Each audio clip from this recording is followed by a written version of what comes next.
She did start the fire. Na na na na na na na. She wanted to start a fire. I really couldn't decide which one.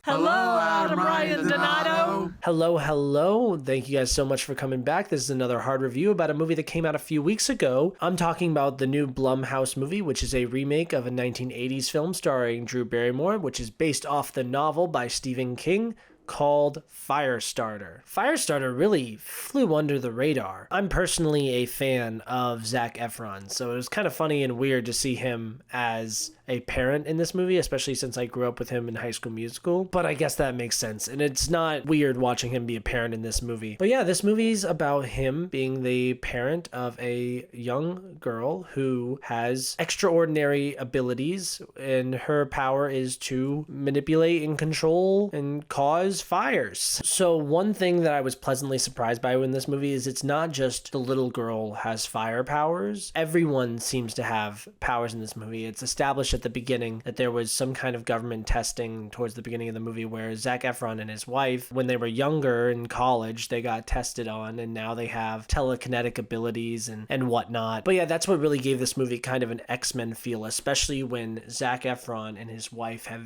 opposing views on how to handle their daughter's powers and how she should approach them in her life. I went into this movie kind of excited to watch a nightmare of a movie because I saw it had a 12% on Rotten Tomatoes, and I was like, wow, this could be nominated for Razzies or make my worst movies of the year list. Let's go. But alas, I don't think it's that kind of a bad movie. I really didn't think it was terrible at all. There's certain aspects about this movie that I found kind of interesting, like I said about the X-Men comparisons. Very short, which is actually one of the criticisms that I have about the movie, because I wish it was a little bit more fleshed out. I wish we had more time to spend with Zac Efron and his daughter and learning about her powers and watching her grow. It's a very poorly shot movie, in my opinion, and it's very cheesy in some parts. I'm sure you've seen the scene in the trailer where she says, "Liar, liar, pants on fire." It's just a little bit too much. And another thing, why is this movie rated R? Like, I get it, there's a lot of blood in this movie, but I feel like you could have gotten away with a PG-13 rating, and especially looking at the box office, you really needed some extra people in there. That being said, for a horror movie, it's not really particularly scary. For a action thriller, the action is subpar and the CGI is